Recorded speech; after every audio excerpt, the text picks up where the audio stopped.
আজ ৩রা ফেব্রুয়ারি মঙ্গলবার জানাবো আজকের বাছাই করা গুরুত্বপূর্ণ ৩৫টি তাজা সংবাদ। শুরুতেই দেখে নেব আজকের সংবাদ শিরোনাম। প্রতিদিন নিয়মিত সঠিক খবর পেতে হলে আমাদের এই চ্যানেল সাবস্ক্রাইব করে আমাদের পাশে থাকুন আর ভিডিওতে একটি লাইক করতে একদমই ভুলবেন না। মুখ্য নির্বাচন কমিশনারকে বিজেপির তোতা পাখি বলে আক্রমণ মমতার, মনে করালেন ধনকরের কথাও। ফারাক্কায় রক্তারক্তি, বাইক থামিয়ে পঞ্চায়েত সদস্যকে চপারের কোপ, মৃত্যুর সঙ্গে পাঞ্জা লড়ছেন তৃণমূল নেতা।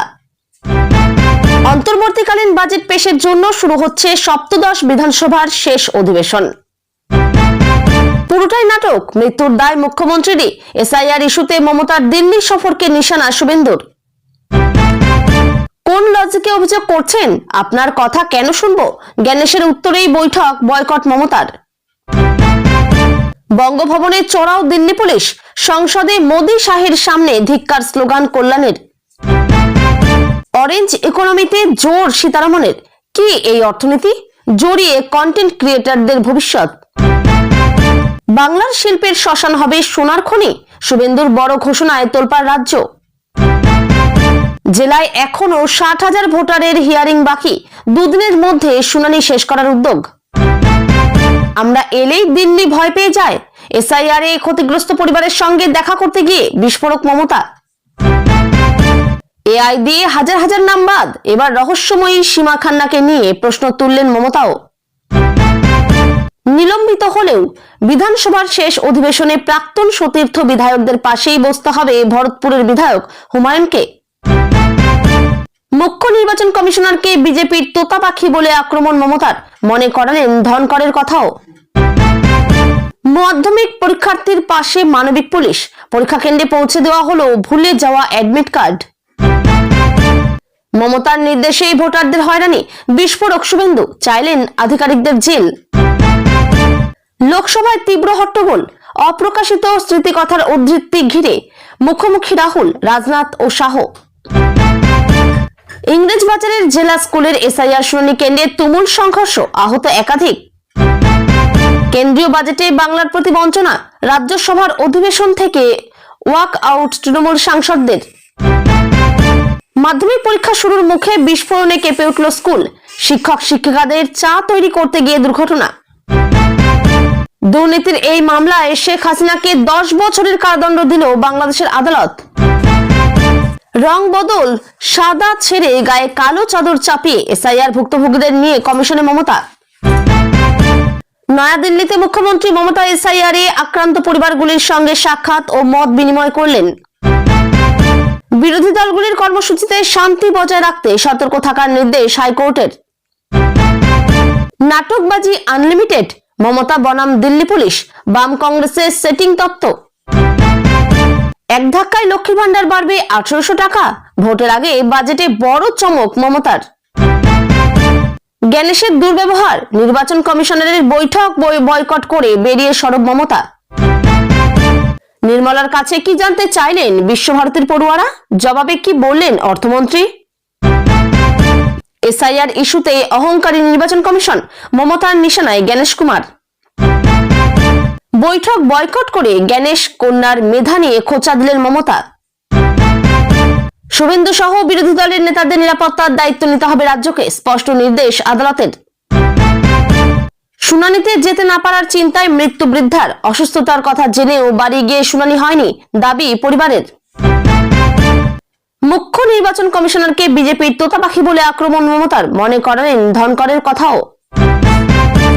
সিন্ধু সিদ্ধান্ত, মরিয়া পাকিস্তান, আন্তর্জাতিক আদালতের নির্দেশ মানতে নারাজ ভারত। বিধানসভা নাকি দশকর্মার ভান্ডার, বেফাঁস মন্তব্য শুভেন্দুর। মুখ্যমন্ত্রীকে অপমান প্রসঙ্গে নীরব, মমতা সাক্ষাতের পর কমিশনের বিবৃতিতে হুঁশিয়ারি, আইন ভাঙলেই কড়া ব্যবস্থা। এতক্ষণ শুনছিলেন সংবাদ শিরোনাম, এবার আসছি বিস্তারিত খবরে। মুখ্য নির্বাচন কমিশনারকে বিজেপির তোতা পাখি বলে আক্রমণ মমতার, মনে করালেন ধনকরের কথাও। এসআইআর বা বিশেষ নিবিড় ভোটার তালিকা সংশোধনকে ঘিরে কেন্দ্র ও রাজ্যের সংঘাত নতুন মাত্রা পেল মুখ্যমন্ত্রী মমতা বন্দ্যোপাধ্যায়ের সাম্প্রতিক অবস্থানের জেরে। দিল্লিতে নির্বাচন কমিশনের সঙ্গে বৈঠকের পর তিনি মুখ্য নির্বাচন কমিশনারকে তীব্র ভাষায় আক্রমণ করে বলেন, কমিশন নিরপেক্ষতার অবস্থান হারিয়ে রাজনৈতিক পক্ষপাত দুষ্ট আচরণ করছে। তার অভিযোগ, কমিশনের ভূমিকা বিজেপির অবস্থানকে শক্তিশালী করছে, সাধারণ ভোটারদের স্বার্থকে নয়। মুখ্যমন্ত্রী দাবি করেন, রাজ্যে এসআইআর প্রক্রিয়ার নামে বহু বৈধ ভোটারের নাম তালিকা থেকে বাদ পড়ছে। বিশেষ করে গ্রামীণ এলাকা, সংখ্যালঘু অধ্যুষিত অঞ্চল এবং দরিদ্র মানুষের নাম বেশি করে বাদ যাচ্ছে বলে অভিযোগ তৃণমূলের। তার কথায়, ভোটাধিকার কেড়ে নেওয়ার চেষ্টা হচ্ছে পরিকল্পিতভাবে। তিনি জানান, তার কাছে বহু অভিযোগ এসেছে যেখানে মানুষ নিজেদের নাম তালিকায় খুঁজে পাচ্ছেন না, অথচ তারা বহু বছর ধরে নিয়মিত ভোট দিয়ে আসছেন। বৈঠকের পরিবেশ নিয়েও অসন্তোষ প্রকাশ করেন মমতা। তার অভিযোগ, তিনি ও তার প্রতিনিধি দল সুনির্দিষ্ট তথ্য ও অভিযোগ নিয়ে গেলেও সেগুলি গুরুত্ব দিয়ে শোনা হয়নি, বরং প্রশ্ন তোলা হয়েছে অভিযোগের ভিত্তি নিয়েই। এই পরিস্থিতিতে ক্ষুব্ধ মুখ্যমন্ত্রী বৈঠক মাঝপথে ছেড়ে বেরিয়ে আসেন। বেরিয়ে সাংবাদিকদের মুখোমুখি হয়ে তিনি বলেন, যদি মানুষের কথা শোনার ইচ্ছেই না থাকে তাহলে এই বৈঠকের মানে কি? সবচেয়ে বিতর্কিত অংশ আসে তার মন্তব্যে, যেখানে তিনি মুখ্য নির্বাচন কমিশনারকে বিজেপির তোতাপাখি বলে কটাক্ষ করেন। তিনি অতীতে রাজ্যপাল থাকাকালীন জগদীপ ধনকরের সঙ্গে রাজ্য সরকারের সংঘাতের প্রসঙ্গ টেনে বলেন, নিরপেক্ষ সাংবিধানিক পদে থেকে রাজনৈতিক আচরণ করলে তার পরিণতি ভালো হয় না। এই মন্তব্য রাজনৈতিক মহলে ব্যাপক সাড়া ফেলে। তৃণমূল কংগ্রেসের শীর্ষ নেতারাও এসআইআর নিয়ে সরব হয়েছেন। তাদের দাবি, নির্বাচন ঘনিয়ে আসতেই ভোটার তালিকা নিয়ে অস্বচ্ছতা তৈরি করা হচ্ছে। অন্যদিকে বিরোধী দলগুলি অভিযোগ অস্বীকার করে বলেছে, নিয়ম মেনেই ভোটার তালিকার সংশোধন হচ্ছে এবং ভুয়ো নাম বাদ দেওয়া জরুরি। পুরো ঘটনাকে ঘিরে এখন রাজনৈতিক চাপানোতর তুঙ্গে। নির্বাচন কমিশনের তরফে সরকারি প্রতিক্রিয়া সংযত হলেও এই বিরোধ স্পষ্ট করে দিল যে আগামী নির্বাচনকে সামনে রেখে ভোটার তালিকায় হয়ে উঠছে বড় রাজনৈতিক যুদ্ধক্ষেত্র। অন্তর্বর্তীকালীন বাজেট পেশের জন্য শুরু হচ্ছে সপ্তদশ বিধানসভার শেষ অধিবেশন। রাজ্যে শুরু হতে চলেছে সপ্তদশ বিধানসভার শেষ অধিবেশন, যেখানে মূল আকর্ষণ অন্তর্বর্তীকালীন বাজেট পেশ। নির্বাচন সামনে থাকায় পূর্ণাঙ্গ বাজেটের বদলে ভোট অন অ্যাকাউন্ট আনা হচ্ছে, যাতে নতুন সরকার গঠন না হওয়া পর্যন্ত প্রশাসনিক খরচ চালানো যায়। অন্তর্বর্তী বাজেট সাধারণত সীমিত সময়ের জন্য ব্যয়ের অনুমোদন দেয়। বেতন, পেনশন, চলমান প্রকল্প এবং জরুরি পরিষেবার খরচ যাতে বন্ধ না হয় তার জন্য এই ব্যবস্থা। তবে নির্বাচন পূর্ব পরিস্থিতিতে এই বাজেট রাজনৈতিক দিক থেকে গুরুত্বপূর্ণ হয়ে ওঠে।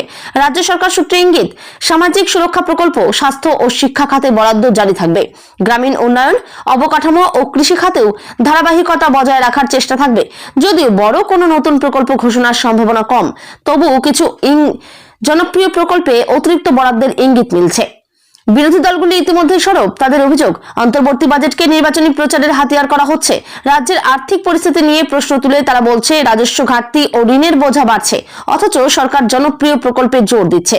অধিবেশন চলাকালীন হট্টগোলের সম্ভাবনাও উড়িয়ে দেওয়া যাচ্ছে না। কেন্দ্রীয় বরাদ্দ, রাজ্যের পাওনা এবং বিভিন্ন প্রকল্পের অর্থ নিয়ে তর্ক বিতর্ক হতে পারে। রাজনৈতিক পর্যবেক্ষকদের মতে এই অধিবেশন শুধু আর্থিক প্রক্রিয়া নয়, আসন্ন নির্বাচনের আগে রাজনৈতিক শক্তি প্রদর্শনের মঞ্চ হয়ে উঠবে। সব মিলিয়ে অন্তর্বর্তী বাজেট পেশের এই অধিবেশন প্রশাসনিকভাবে প্রয়োজনীয় হলেও রাজনৈতিকভাবে অত্যন্ত তাৎপর্যপূর্ণ হতে চলেছে। নির্বাচনের আগে সরকারের অগ্রাধিকার ও বিরোধীদের কৌশল দুটোরই স্পষ্ট ছাপ পড়বে এই অধিবেশনে। পুরোটাই নাটক, মৃত্যুর দায় মুখ্যমন্ত্রীরই। এসআইআর ইস্যুতে মমতার দিল্লি সফরকে নিশানা শুভেন্দুর। এসআইআর ইস্যুকে কেন্দ্র করে মুখ্যমন্ত্রী মমতা বন্দ্যোপাধ্যায়ের দিল্লি সফর ঘিরে তীব্র রাজনৈতিক বিতর্ক তৈরি হয়েছে। বিরোধী দল নেতা শুভেন্দু অধিকারী এই সফরকে সরাসরি নাটক বলে কটাক্ষ করে অভিযোগ তুলেছেন। পুরো ঘটনা প্রবাহ পরিকল্পিত রাজনৈতিক প্রচার ছাড়া আর কিছুই নয়। তার দাবি, রাজ্যের মানুষের প্রকৃত সমস্যাকে আড়াল করতেই এই সফরকে বড় করে দেখানো হচ্ছে। শুভেন্দুর অভিযোগ, ভোটার তালিকার সংশোধন প্রক্রিয়াকে অকারণে বিতর্কিত করা হচ্ছে।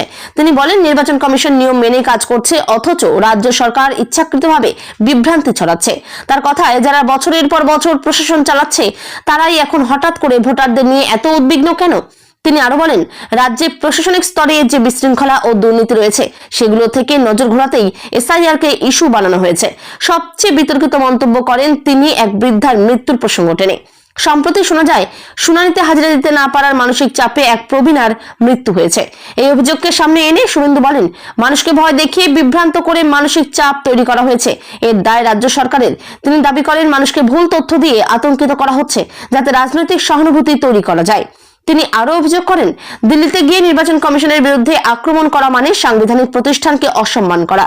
তার মতে, যদি কোনো অভিযোগ থাকে তা আইনি পথে জানানো উচিত ছিল, প্রকাশ্যের নাটকীয়তা করে নয়। তিনি বলেন, ক্যামেরার সামনে প্রতিবাদ আরো ভেতরে রাজনীতি, এই দ্বিচারিতা মানুষ বুঝতে পারছে। তৃণমূল কংগ্রেস অবশ্য এই অভিযোগ সম্পূর্ণ উড়িয়ে দিয়েছে। তাদের দাবি, রাজ্যের মানুষের ভোটাধিকার রক্ষার জন্যই মুখ্যমন্ত্রী সরাসরি হস্তক্ষেপ করেছেন। তাদের বক্তব্য, বহু মানুষের নাম বাদ পড়ছে, অথচ বিরোধীরা বিষয়টিকে হালকা করে দেখাতে চাইছে। রাজনৈতিক বিশ্লেষকদের মতে, এই ঘটনাকে কেন্দ্র করে রাজ্যের শাসক বিরোধী সংঘাত আরো তীব্র হতে চলেছে। ভোটার তালিকা, প্রশাসনিক স্বচ্ছতা ও কেন্দ্র রাজ্য সম্পর্ক সব মিলিয়ে বিষয়টি এখন কেবল প্রশাসনিক নয়, বরং বড় রাজনৈতিক লড়াইয়ের অংশ হয়ে উঠেছে। কোন লজিকে অভিযোগ করছেন? আপনার কথা কেন শুনবো? জ্ঞানেশের উত্তরেই বৈঠক বয়কট মমতার। দিল্লিতে নির্বাচন কমিশনের সঙ্গে বৈঠক ঘিরে নতুন বিতর্কের জন্ম দিল মুখ্যমন্ত্রী মমতা বন্দ্যোপাধ্যায়ের আচমকা বৈঠক বয়কটের সিদ্ধান্ত। সূত্রের খবর, বৈঠকের সময় অভিযোগের ভিত্তি নিয়ে প্রশ্ন তোলেন মুখ্য নির্বাচন কমিশনার জ্ঞানেশ কুমার। তিনি নাকি জানতে চান কোন লজিকে এই অভিযোগ করা হচ্ছে, নির্দিষ্ট তথ্য কোথায়। এই মন্তব্যে ক্ষুব্ধ হয়ে বৈঠক ছেড়ে বেরিয়ে আসেন মুখ্যমন্ত্রী মমতা বন্দ্যোপাধ্যায়। বৈঠকের পর সাংবাদিকদের জানান, তারা বিশদ নথি ও বহু মানুষের অভিযোগ নিয়ে হাজির হয়েছিলেন, কিন্তু তাদের বক্তব্য গুরুত্ব দিয়ে শোনার বদলে উল্টে প্রশ্ন তোলা হয় অভিযোগের গ্রহণযোগ্যতা নিয়ে। তার অভিযোগ, কমিশনের মনোভাব ছিল অবজ্ঞাসূচক এবং পক্ষপাতদুষ্ট। তিনি বলেন, যখন আগে থেকেই সিদ্ধান্ত নিয়ে বসে থাকবেন, তখন আমাদের কথা শোনার দরকার কি? তার দাবি, রাজ্যের বহু বৈধ ভোটারের নাম বাদ পড়েছে, অথচ কমিশন তা স্বীকার করতে চাইছে না। তিনি অভিযোগ করেন, কমিশন মাঠ পর্যায়ের বাস্তব পরিস্থিতির চেয়ে কাগজে তথ্যকে বেশি গুরুত্ব দিচ্ছে। এই বৈঠক বয়কটের সিদ্ধান্ত রাজনৈতিক মহলে নানা প্রতিক্রিয়া তৈরি করেছে। বিরোধীরা বলছে, সাংবিধানিক প্রতিষ্ঠানের সঙ্গে আলোচনায় ধৈর্য হারানো উচিত নয়। তাদের মতে, বৈঠক ছেড়ে বেরিয়ে আসা মানে আলোচনার সুযোগ নষ্ট করা। অন্যদিকে তৃণমূলের বক্তব্য, যখন কথা শোনার মানসিকতাই নেই, তখন সেখানে বসে থাকা অর্থহীন। এই ঘটনার পর কমিশন আনুষ্ঠানিকভাবে খুব বেশি মন্তব্য না করলেও প্রশাসনিক মহলে বিষয়টি নিয়ে চর্চা শুরু হয়েছে। রাজনৈতিক পর্যবেক্ষকদের মতে, এই ঘটনা কেন্দ্র রাজ্য সম্পর্কের টানাপোড়েন আরো বাড়িয়ে দিল এবং নির্বাচনকে ঘিরে সংঘাতের মাত্রা যে কতটা তা স্পষ্ট করে দিল। বঙ্গভবনে চড়াও দিল্লি পুলিশ, সংসদে মোদী শাহের সামনে ধিক্কার স্লোগান কল্যাণের। রাজনৈতিক উত্তেজনার আবহে দিল্লির বঙ্গভবন ঘিরে হঠাৎ তৎপরতা তৈরি হওয়ায় নতুন করে বিতর্ক ছড়িয়েছে। অভিযোগ, দিল্লি পুলিশ বঙ্গভবনে ঢুকে পড়ে কিছু প্রতিনিধিকে জিজ্ঞাসাবাদ করে। এই ঘটনাকে কেন্দ্র করে রাজ্য ও কেন্দ্রের সম্পর্ক নিয়ে প্রশ্ন উঠেছে। বলা হচ্ছে, এসআইআর ইস্যুতে মুখ্যমন্ত্রীর সফরের সময় কিছু রাজনৈতিক কর্মী বঙ্গভবনে অবস্থান করছিলেন। পুলিশ সেখানে গিয়ে পরিচয়পত্র যাচাই ও জিজ্ঞাসাবাদ করে। তৃণমূলের অভিযোগ, এটি অপ্রয়োজনীয় এবং রাজনৈতিক উদ্দেশ্য প্রণোদিত পদক্ষেপ। তাদের দাবি, অতিথিশালায় থাকা লোকজনকে এইভাবে হেনস্থা করা গণতান্ত্রিক আচরণের পরিপন্থী। এই ঘটনার প্রতিবাদ সংসদেও গড়ায়। তৃণমূল সাংসদ কল্যাণ বন্দ্যোপাধ্যায় সংসদ ভবনে স্লোগান তুলে কেন্দ্রীয় নেতৃত্বের বিরুদ্ধে ক্ষোভ প্রকাশ করেন। তিনি অভিযোগ করেন, বিরোধী শাসিত রাজ্যের মুখ্যমন্ত্রীকে রাজনৈতিকভাবে চাপে ফেলতেই এই পদক্ষেপ। বিরোধীরা অবশ্য বলছে, আইন শৃঙ্খলা সংক্রান্ত কোনো তথ্য থাকলে পুলিশ তদন্ত করতেই পারে। তাদের মতে, ঘটনাকে অযথা রাজনৈতিক রং দেওয়া হচ্ছে। তবে তৃণমূলের বক্তব্য, বঙ্গভবন একটি সরকারি অতিথিশালা, সেখানে এই ধরনের পুলিশি তৎপরতা আগে থেকে জানানো উচিত ছিল। ঘটনাটি সংসদে হট্টগোলেরও কারণ হয়। কেন্দ্রীয় সরকারের তরফে সংক্ষিপ্ত প্রতিক্রিয়ায় বলা হয়, আইন অনুযায়ী কাজ হয়েছে, তবে রাজনৈতিক চাপানোতর থামেনি। পর্যবেক্ষকদের মতে, এই ঘটনার প্রবাহ দেখাচ্ছে যে রাজ্য ও কেন্দ্রের দ্বন্দ্ব এখন প্রশাসনিক স্তর ছাড়িয়ে সরাসরি রাজনৈতিক সংঘাতে পরিণত হয়েছে। নির্বাচন যত এগিয়ে আসবে, এই ধরনের টানাপোড়েন আরো বাড়তে পারে। বাংলায় শিল্পের শ্মশান হবে সোনার খনি। শুভেন্দুর বড় ঘোষণায় তোলপাড় রাজ্য। রাজ্যের শিল্পনীতি ও বিনিয়োগ পরিস্থিতি নিয়ে নতুন বিতর্ক উস্কে দিলেন বিরোধী দলনেতা শুভেন্দু অধিকারী। এক জনসভা থেকে তিনি দাবি করেন, যেখানে এখন শিল্পের শ্মশান তৈরি হয়েছে, সেখানে আগামী দিনে সোনার খনি তৈরি হবে। তার এই মন্তব্য ঘিরে রাজনৈতিক মহলে শুরু হয়েছে জোর আলোচনা। শুভেন্দুর বক্তব্য, রাজ্যে শিল্পোন্নয়নের সম্ভাবনা বিপুল হলেও বর্তমান সরকারের নীতির কারণে বহু বিনিয়োগকারী মুখ ফিরিয়ে নিয়েছেন।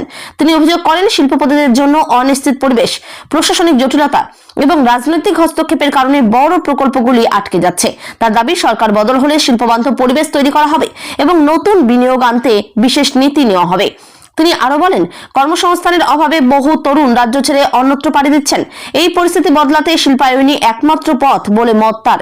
রাজ্যে জমি আছে, দক্ষ জনশক্তি আছে, বন্দর আছে, কিন্তু ইচ্ছাশক্তির অভাব মন্তব্য করেন তিনি। তবে তার শিল্পের শ্মশান মন্তব্যে তীব্র প্রতিক্রিয়া দিয়েছে শাসক দল। তাদের দাবি, রাজ্যে ইতিমধ্যে একাধিক শিল্প প্রকল্প শুরু হয়েছে, তথ্য প্রযুক্তি ও ক্ষুদ্র শিল্পে প্রবৃদ্ধি হয়েছে। তারা পাল্টা অভিযোগ করেছে, বিরোধীরা ইচ্ছাকৃতভাবে রাজ্যের ভাবমূর্তি খারাপ করতে চাইছে যাতে বিনিয়োগ নিরুৎসাহিত হয়। অর্থনৈতিক বিশেষজ্ঞদের একাংশের মতে রাজ্যের শিল্পায়ন নিয়ে বাস্তব সমস্যা যেমন আছে তেমনি কিছু ইতিবাচক দিকও রয়েছে। পরিকাঠামো উন্নয়ন, লজিস্টিক করিডর ও স্টার্ট আপ ইকোসিস্টেম গড়ে তোলার উদ্যোগ চলছে। তবে বড় মাপের উৎপাদন শিল্পে এখনো কাঙ্ক্ষিত গতি আসেনি। রাজনৈতিক বিশ্লেষকদের মতে এই মন্তব্য আসলে আসন্ন নির্বাচনের আগে শিল্প ও কর্মসংস্থানকে বড় ইস্যু হিসেবে তুলে ধরার কৌশল। শিল্পায়নের প্রতিশ্রুতি ভোটের রাজনীতিতে কতটা প্রভাব ফেলবে তার সময়ই বলবে, তবে বিতর্ক যে জোরালো হলো তা বলাই যায়।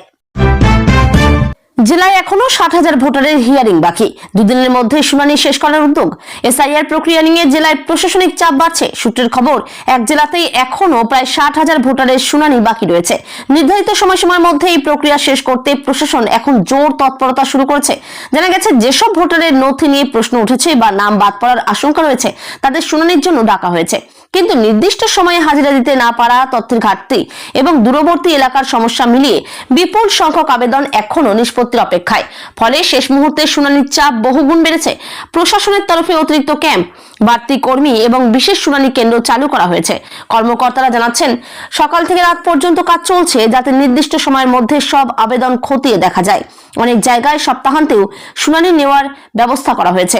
তবে বিরোধী রাজনৈতিক দলগুলি অভিযোগ তুলেছে, এত অল্প সময়ে এত বিপুল সংখ্যক শুনানি শেষ করা বাস্তবসম্মত নয়। তাদের দাবি, তাড়াহুড়ো করে কাজ করলে ভুলের সম্ভাবনা বাড়বে এবং বহু প্রকৃত ভোটার বাদ পড়তে পারেন। তারা সময়সীমা বাড়ানোর দাবি জানিয়েছে। অন্যদিকে প্রশাসনের বক্তব্য, নিয়ম মেনেই প্রক্রিয়া চলছে এবং প্রত্যেককে সুযোগ দেওয়া হচ্ছে। প্রয়োজন হলে অতিরিক্ত দিনও রাখা হতে পারে, তবে নির্ধারিত সূচি মেনে কাজ এগোচ্ছে। সাধারণ মানুষের মধ্যে উদ্বেগ দেখা দিয়েছে। অনেকেই বলছেন, একাধিকবার দপ্তরে যাওয়া, নথি জোগাড় করা, সব মিলিয়ে ভোগান্তি বাড়ছে। রাজনৈতিক উত্তেজনার মাঝেই প্রশাসনিক এই দৌড়ঝাঁপ রাজ্যের নির্বাচনী আবহে আরো তীব্র করে তুলেছে। আমরা এলেই দিল্লি ভয় পেয়ে যায়। এসআইআর এ ক্ষতিগ্রস্ত পরিবারের সঙ্গে দেখা করতে গিয়ে বিস্ফোরক মমতা। দিল্লিতে এসআইআর ইস্যুতে ক্ষতিগ্রস্ত পরিবারের সদস্যদের সঙ্গে দেখা করার সময় মুখ্যমন্ত্রী মমতা বন্দ্যোপাধ্যায় ফের তীব্র রাজনৈতিক বার্তা দিলেন। তিনি বলেন, আমরা এলেই দিল্লি ভয় পেয়ে যায়। এই মন্তব্য ঘিরে শুরু হয়েছে নতুন বিতর্ক। তিনি দাবি করেন, বহু সাধারণ মানুষ ভোটার তালিকার সমস্যায় পড়েছেন এবং তাদের কথা বলতেই তিনি দিল্লি এসেছেন। তার কথা, এটা রাজনৈতিক লড়াই নয়, মানুষের অধিকার রক্ষার লড়াই। তিনি অভিযোগ করেন, ভোটার তালিকা সংশোধনের নামে বহু মানুষের নাম বাদ পড়ছে, অথচ তাদের বক্তব্য শোনা হচ্ছে না। মমতা বন্দ্যোপাধ্যায় বলেন, যেসব পরিবার সমস্যায় পড়েছেন তাদের পাশে দাঁড়ানো তার দায়িত্ব। তিনি আশ্বাস দেন, বিষয়টি আইনি ও প্রশাসনিকভাবে লড়া হবে। তার মতে, গণতন্ত্রে মানুষের ভোটাধিকার কেড়ে নেওয়া চলতে পারে না। তার এই মন্তব্যে বিরোধীরা তীব্র সমালোচনা করেছে। তাদের দাবি, দিল্লি সফরকে রাজনৈতিক নাটক বানানো হচ্ছে। তবে তৃণমূল বলছে, মুখ্যমন্ত্রী মানুষের কণ্ঠস্বর তুলে ধরছেন বলেই কেন্দ্র অস্বস্তিতে পড়ছে। রাজনৈতিক পর্যবেক্ষকদের মতে, এই সফর শুধু প্রশাসনিক নয়, প্রতীকীও বটে। কেন্দ্র রাজ্য সংঘাতের আবহে এই বক্তব্য সমর্থকদের উজ্জীবিত করতে পারে, আবার বিরোধীদের আক্রমণের সুযোগও দিচ্ছে। এসআইআর ইস্যু যে রাজনীতির কেন্দ্রবিন্দুতে উঠে এসেছে, এই সফর ও মন্তব্য তারই প্রমাণ।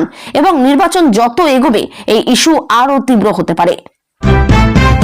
এআই দিয়ে হাজার হাজার নাম বাদ। এবার রহস্যময়ী সীমা খান্নাকে নিয়ে প্রশ্ন তুললেন মমতাও। ভোটার তালিকা সংশোধন প্রক্রিয়াকে ঘিরে নতুন বিতর্কের জন্ম দিলেন মুখ্যমন্ত্রী মমতা বন্দ্যোপাধ্যায়। তার অভিযোগ, উন্নত প্রযুক্তি ও কৃত্রিম বুদ্ধিমত্তা ব্যবহারের নামে হাজার হাজার মানুষের নাম ভোটার তালিকা থেকে বাদ দেওয়া হচ্ছে। শুধু তাই নয়, তিনি এক রহস্যময়ী সীমা খান্না নামক ব্যক্তিকে ঘিরেও প্রশ্ন তোলেন, যার নাম নাকি প্রশাসনিক আলোচনায় উঠে এসেছে। মুখ্যমন্ত্রীর দাবি, এসআইআর প্রক্রিয়ায় মাঠ পর্যায়ে যাচাইয়ের বদলে অ্যালগোরিদম ও ডেটা বিশ্লেষণের উপর অতিরিক্ত নির্ভর করা হচ্ছে। এতে বাস্তব পরিস্থিতি বোঝা যাচ্ছে না, বরং নথির সামান্য অসঙ্গতিতেই নাম বাদ যাচ্ছে। তার কথায়, মেশিন মানুষকে চিনতে পারে না, কিন্তু মানুষের ভোটাধিকার কেড়ে নিতে পারে না। তিনি আরো বলেন, বহু জায়গা থেকে অভিযোগ আসছে, একই পরিবারের কয়েকজনের নাম থাকলেও একজনের নাম বাদ পড়েছে। কোথাও আবার বহু বছরের ভোটার হঠাৎ করেই অযোগ্য বলে চিহ্নিত হচ্ছেন। এই পরিস্থিতিকে তিনি গণতান্ত্রিক বিপদ বলে অভিহিত করেন। এই প্রেক্ষাপটে তিনি সীমা খান্না নামটি সামনে আনেন। তার দাবি, এই নামটি নাকি প্রযুক্তি নির্ভর যাচাই প্রক্রিয়ার সঙ্গে যুক্ত কোনো পরামর্শদাতা বা বিশেষজ্ঞ হিসেবে ঘুরে বেড়াচ্ছে। যদিও সরকারিভাবে এমন কোনো ভূমিকার কথা স্বীকার করা হয়নি, তবু তিনি প্রশ্ন তোলেন, কারা এই প্রযুক্তি ব্যবহার করছে, কারা সিদ্ধান্ত নিচ্ছে এবং সেই প্রক্রিয়ার জবাবদিহি কোথায়? বিরোধীরা অবশ্য এই অভিযোগকে ভিত্তিহীন বলে উড়িয়ে দিয়েছে। তাদের বক্তব্য, ভোটার তালিকা সংশোধনের প্রযুক্তির ব্যবহার নতুন কিছু নয়, এতে ভুল কমে স্বচ্ছতা বাড়ে। তারা পাল্টা অভিযোগ করেছে, ভুয়ো ভোটার রক্ষার জন্যই এই ইস্যু তোলা হচ্ছে। নির্বাচন বিশেষজ্ঞদের মতে প্রযুক্তি ব্যবহারে স্বচ্ছতা ও মানবিক যাচাই দুটোর সমন্বয় জরুরি। কেবল ডেটা নির্ভর সিদ্ধান্তে বাস্তব সমস্যার ঝুঁকি থেকে যায়, ফলে এই বিতর্ক ভবিষ্যতে আরো বড় আকার নিতে পারে।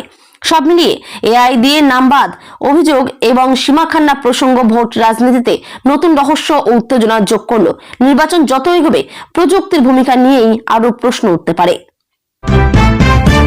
নিলম্বিত হলেও বিধানসভার শেষ অধিবেশনে প্রাক্তন সতীর্থ বিধায়কদের পাশেই বসতে হবে ভরতপুর বিধায়ক হুমায়ুনকে। রাজ্য বিধানসভায় এক অভিনব পরিস্থিতির সৃষ্টি হয়েছে ভরতপুরের বিধায়ক হুমায়ুন কবিরকে ঘিরে। তিনি বর্তমানে নিলম্বিত হলেও বিধানসভার শেষ অধিবেশনে তাকে আসন গ্রহণ করতে হবে আগের মতোই তার প্রাক্তন দলীয় সহকর্মীদের পাশেই। এমনই সিদ্ধান্ত ঘিরে শুরু হয়েছে রাজনৈতিক বিতর্ক।